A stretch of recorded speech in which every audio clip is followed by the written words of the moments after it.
నీకు శుభము, ప్రభు నీకు నాడు. ఈ శుభవచనం ఏమిటో? మరియా, భయపడకుము, దేవుడి వలన నీవు కృప పొందితివి. ఇదిగో నీవు గర్భము ధరించి అతనికి యేసు అని పేరు పెట్టదువు. నేను పురుషుని ఎరుగని దానిని ఇదెలా సాధ్యము? పరిశుద్ధాత్మ నీ మీదకి వచ్చును, సన్మోనను చెట్టి నిన్ను కప్పుకొనును. నీకు పుట్టబోయే శిశుడు పరిశుద్ధుడై కుమారుని అనబడును. నేను ప్రభు దాసురాలను, నీ మాట చెప్పును, నాకు జరుగును గాక. యోసేపు నీతిమంతుడై ఉండి ఆమెను అవమానపరచునొల్లక రహస్యముగా ఆమెను విడనాడ ఉద్దేశించెను. అతడు ఈ సంగతులను ఆలోచించుచు నిద్రించుచుండెను. అప్పుడు గాబ్రియేలు దూత స్వప్నమందు అతనికి ప్రత్యక్షమయ్యెను.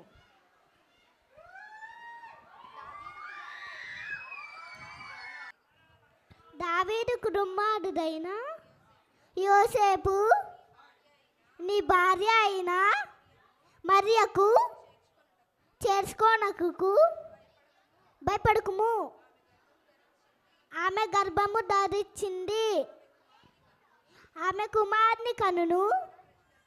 తను ప్రజలకు వాళ్ళ పాపంల నుండి ఆయనే రక్షించును. ఆయనకు యేసు అని పేరు పెట్టదవు. యేసేపు నిద్ర మేల్కొని ప్రభుదూత తనకు ఆజ్ఞాపించినది చేసి తన భార్యను చేర్చుకొనెను. ఇందు మూలంగా యావత్ ప్రదేశానికి తెలియజేయమనగా ప్రజా సంఖ్య రాయవలనని కౌసరు అవుతు వలన ఆవి జారి చేయబడును.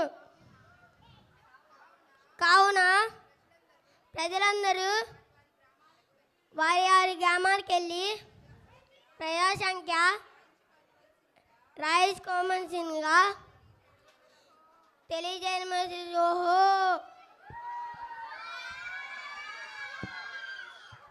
యేసేపు దావీదు వంశములోను గోత్రములోను పుట్టినవాడైనందున తన భార్య అయిన మరియను తీసుకొని నజరేతు నుండి యూదయాలోని బెత్లెహేము అనబడిన దావీదు ఊరికి ప్రజా సంఖ్య కొరకు వెళ్ళెను.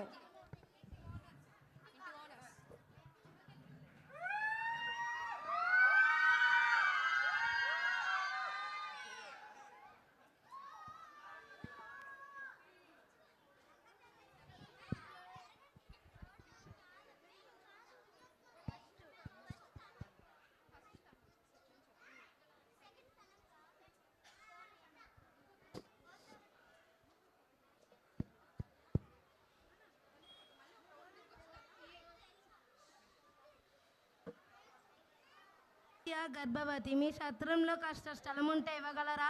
క్షమించండి అయ్యా, మేమే చాలా మంది ఉన్నాము, మా ఇంటిలో మీకు స్థలము లేదు.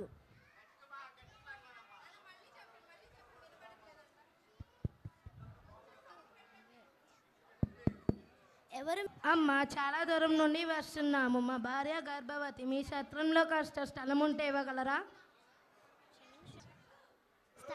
స్థలమేమి లేదయ్యా, మా సత్రం అంతా నిండిపోయింది. వెళ్ళు లేదు. వెళ్ళయ్యా. చోట ఇదే పరిస్థితి ఎదురై కాలము గడుస్తున్న కొద్దీ మరియకు అర్థమైంది తన బిడ్డ పుట్టబోయే సమయము దగ్గరైందని. ఎవరు మీరు? ఏమి కావాలి? అమ్మ, చాలా దూరం నుండి వస్తున్నాము, అలసిపోయాము, నా భార్య నిన్ను చూడాలి, రాత్రికి మీ సత్రంలో కాస్త స్థలం ఉంటే ఇవ్వగలరా? అయ్యా, ఒక నిమిషము. మా సత్రంలో స్థలం లేదు, కానీ ఈ రాత్రికి మా పాకలో విశ్రాంతి తీసుకోవచ్చు. ధన్యవాదములు. రాజైన హేరోదు దినములలో యూదయ దేశపు బెత్లెహేములో ఇదిగో తూర్పు దేశపు జ్ఞానులు యెరూషలేమునకు వచ్చారు. రాజాది రాజు హేరోదు రాజు వేయి చేస్తున్నారహో.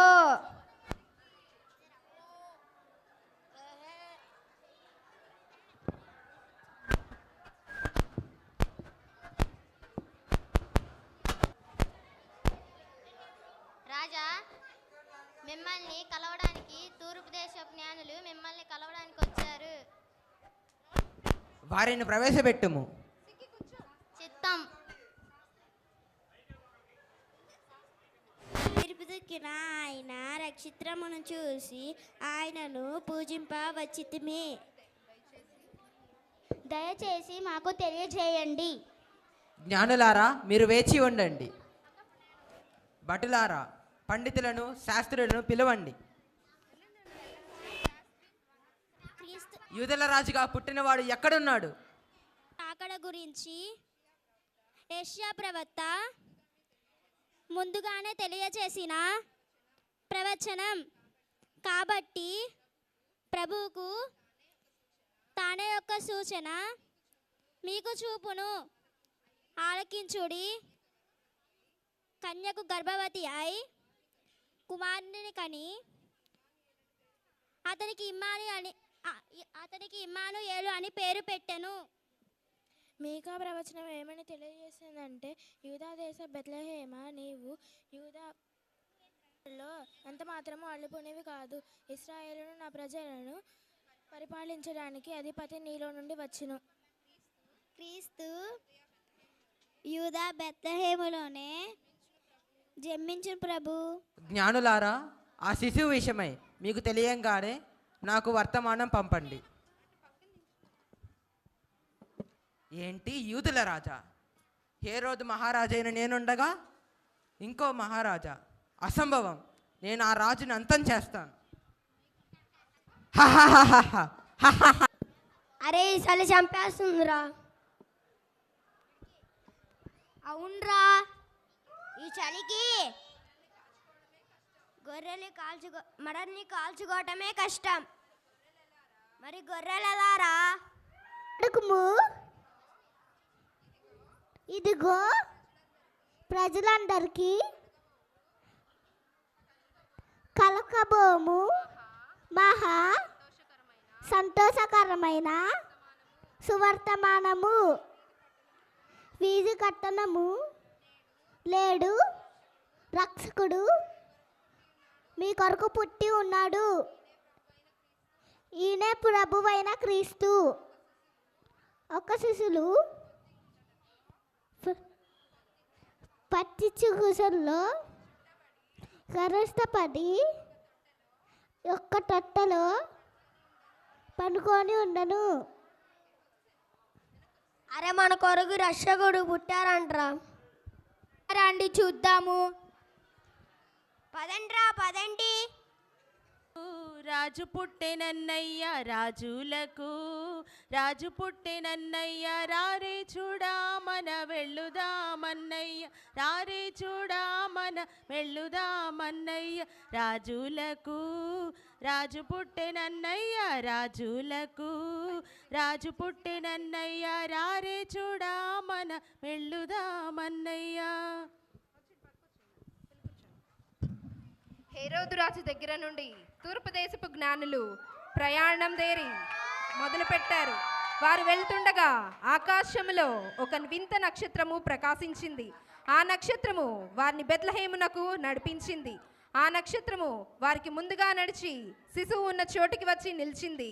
వారు లోపలికి వచ్చి తల్లి అయిన మరియను బాలుడైన యేసును చూచారు.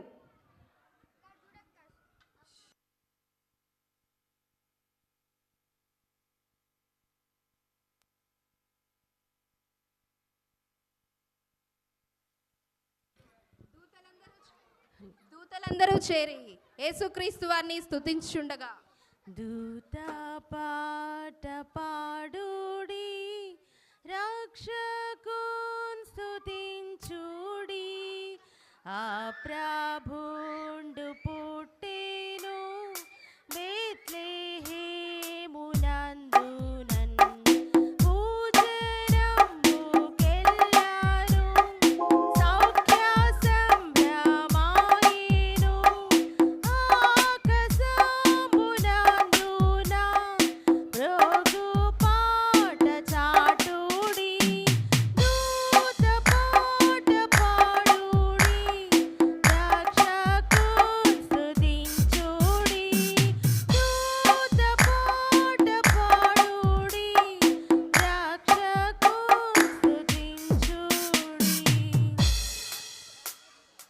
యూదుల రాజా, నేను నిన్ను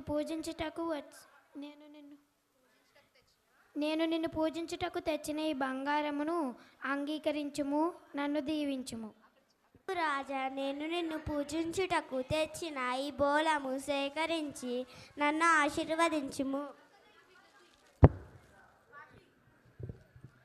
సర్వలోక రక్షక, ఈ స్వచ్ఛమైన సామ్రాణిని అంగీకరించి నన్ను కరుణించుము. భక్తులారా, లోకరక్షకుండు బేత్లెహేమందు నేడు జన్మించెన్. రాజాధిరాజు ప్రభువైన యేసు నమస్కరింపరండి, నమస్కరింపరండి, నమస్కరింపరండి ఉత్సాహముతో. పరాత్పరుడా, నీకు స్తోత్రమంచు వేవేల గీతములర్పించిరి. ఆరాధి వాక్యమాయే నరరూపి, నీకు నమస్కరించి, నీకు నమస్కరించి, నీకు నమస్కరించి పూజింతుము.